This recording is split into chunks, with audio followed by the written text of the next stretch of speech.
तो अगर आप भी जानना चाहते हैं मैंने कैसे अपनी फिजिक को ऐसे से ऐसा ट्रांसफॉर्म किया, तो इस वीडियो को लास्ट तक जरूर देखें। और मैं 5 आपके साथ ऐसी हेल्पफुल टिप्स शेयर करूंगा जो आपको अपनी फिटनेस जर्नी में हेल्प करेंगी। और मैं इनको ऑर्डर वाइज शेयर करूंगा, ताकि और आपको भी इसी तरीके से इसको इम्प्लीमेंट करना है, क्योंकि आप जैसे जैसे करके एक एक चीज को टिक करते जाएंगे, मतलब कि उसको इम्प्लीमेंट करते जाएंगे, तो आपका डिसिप्लिन डेडिकेशन बढ़ती जाएगी और आप सारी चीजें इम्प्लीमेंट कर पाएंगे। और अगर आपने पांचों चीजें इम्प्लीमेंट कर ली, तो मैं आपको गारंटी देता हूँ कि आप जो भी फिजिक अचीव करना चाहते हैं उसको, जो टाइम आपको लगना था उससे आधे टाइम में आप अचीव कर लेंगे, बिकॉज ऑफ योर डेडिकेशन और डिसिप्लिन। तो चलिए स्टार्ट करते हैं। और उसमें जो सबसे पहली टिप है, ये जो सबसे पहली मेरी एडवाइस है, वो है प्रोटीन। तो अब ये सुन के आपको लगा होगा कि ये तो हम सबने सुन रखा है, और मैं जानता हूँ कि सब के सुनने के बाद भी लोग उस चीज को फॉलो नहीं करते हैं, क्योंकि मेरा अपना खुद का जिम है, तो मैं उसमें भी देखता हूँ कि कोई भी जानने के बाद भी उसको ना तो ठीक से खाता है, ना उस पर ध्यान देता है। उसे लगता है कि दिन में 20-30 ग्राम 40 ग्राम प्रोटीन खा लेने से उसका काम हो जाएगा।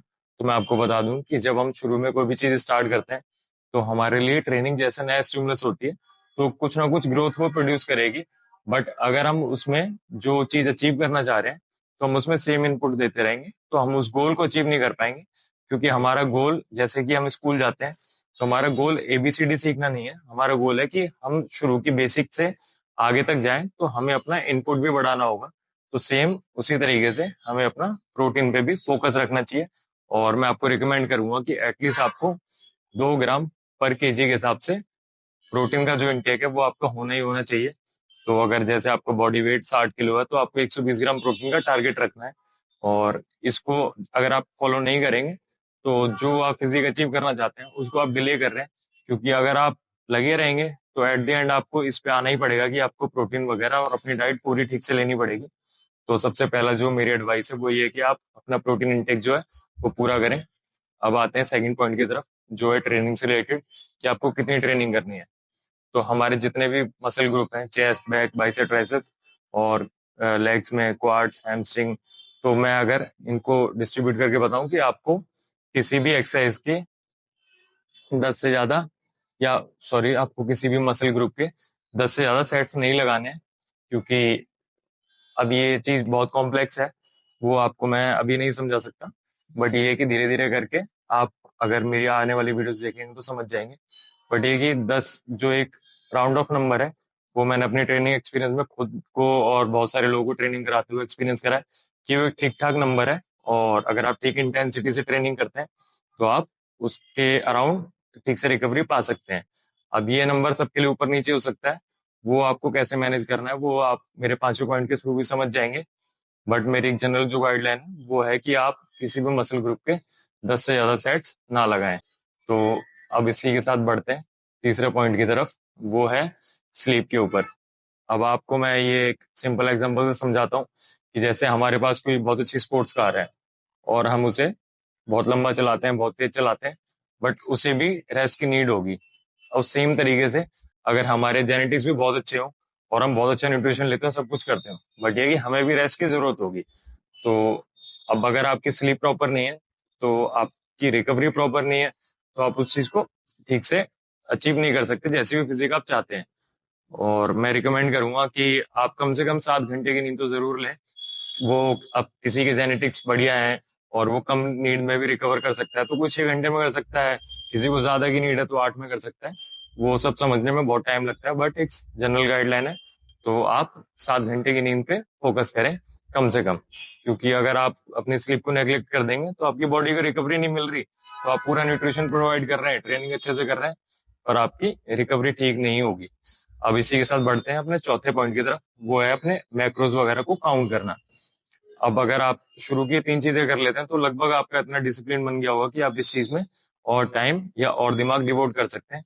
तो आपको करना क्या है, एक वेइंग स्केल खरीदना है, और आप जो भी खाते हैं उसका न्यूट्रिशन वैल्यू रीड करना है। चाहे इंटरनेट से कर सकते हैं, उसके लेवल से कर सकते हैं, और वेट करके उसके थ्रू आपको पता होना चाहिए कि आप क्या खा रहे हैं और कितना खा रहे हैं। क्योंकि अगर आपका गोल है, मान लीजिए आपको वेट गेन करना है, और अगर आपको पता ही नहीं है कि आप कितनी कैलोरीज खा रहे हैं, तो आप प्रोटीन तो पूरा खा रहे हैं, तो शुरू में बॉडी रिकम्पोजिशन होगा, आप थोड़ा मसल गेन कर लेंगे, बट धीरे धीरे करके वेट का स्केल ऊपर नहीं जाएगा। तो आप जो मसल मास गेन कर सकते हैं, वो आप उतने स्पीड से गेन नहीं कर पाएंगे। अब सेम सिनेरियो में आपको अगर फैट लॉस फेज में जाना है और आपको अपनी कैलोरीज नहीं पता, तो आपके सिर्फ प्रोटीन खाने से काम नहीं चलेगा, आपको उसे भी मैनेज करना पड़ेगा। तो वो आपको मैक्रोस के थ्रू ही कर सकते हैं। तो आपको ये जरूरी है कि आप एक वेइंग स्केल लिए और अपना ट्रैकिंग करें मैक्रोस का। अब ये होगी चौथी बात। अब आते हैं पांचवी बात की तरफ, और वो है ट्रेनिंग लॉग मेंटेन करना। अब ट्रेनिंग लॉग क्या होता है कि अगर आप जैसे ट्रेनिंग कर रहे हैं कोई भी मसल ग्रुप, और मान लीजिए आपने बेंच प्रेस लगाई और आप 60 किलो से 70 किलो से 3 सेट लगाते हैं, आपने पहले में 8 लगाए, दूसरे में 7 लगाए, फिर 7 लगाए, तो अब आपने उसे नोट डाउन कर लिया। अब आपके पास एक डेटा है कि मैंने इस दिन इतनी ट्रेनिंग लगाई थी और ये था। अब उसमें पहली बात ये है कि आपकी चारों चीजें ठीक होनी चाहिए, कि आपके मैक्रोस वगैरह आपको पता है कि मैं ठीक से डाइट खाता हूँ, मैं ठीक से सोता हूँ, बट अब मैं ट्रेनिंग की रिकवरी चेक कर रहा हूँ। तो आपके पास एक ट्रेनिंग लॉग में डेटा हो गया, तो अब आपको पता रहेगा कि आपने क्या क्या ट्रेन करा और आपका मसल ग्रुप कैसे रिकवर कर रहा है। तो अब ये पूरी बॉडी के मसल ग्रुप पे इम्प्लीमेंट कर सकते हैं आप।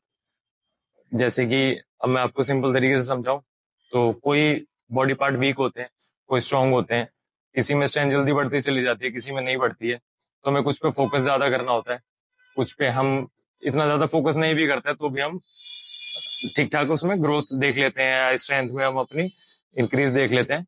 तो आपको सारी अपना जो डेटा है वो एक कॉपी में नोट करना है, और उसी हिसाब से आपको अपनी ट्रेनिंग को आगे चल के उसे ऊपर नीचे करने में कैसे आपको मैनेज करना है, बहुत हेल्प मिलेगी। और आपके पास से अगर आप मोड़ के देखेंगे तो एक बहुत लंबे समय का डेटा होगा, और आपको आइडिया होगा कि कितने सेट्स पे आप क्या रिकवर करते हैं, क्या नहीं करते, क्या आपका उस दौरान चल रहा था। तो ये पांचों बातें आप अगर अपनी ट्रेनिंग में इम्प्लीमेंट कर लेंगे, तो आप जिस चीज को लगभग मान लीजिए 5 साल में अचीव कर सकते थे, तो मैं कहूंगा उसको आप 2.5 से 3 साल में कर लेंगे और आपका बहुत ही टाइम बच जाएगा। नहीं तो होता ये है कि जब हम बहुत ज्यादा टाइम इसमें डिवोट कर देते हैं और रिजल्ट्स नहीं दिखते, तो बहुत ज्यादा डिमोटिवेशन होता है, क्योंकि मुझे खुद से पता है जितना टाइम मेरे को लगा, तो उसमें बीच में बहुत ऐसा टाइम था कि मेरे को बहुत ज्यादा डिमोटिवेशन होता था और मुझे लगता था कि मुझे ये छोड़ देना चाहिए।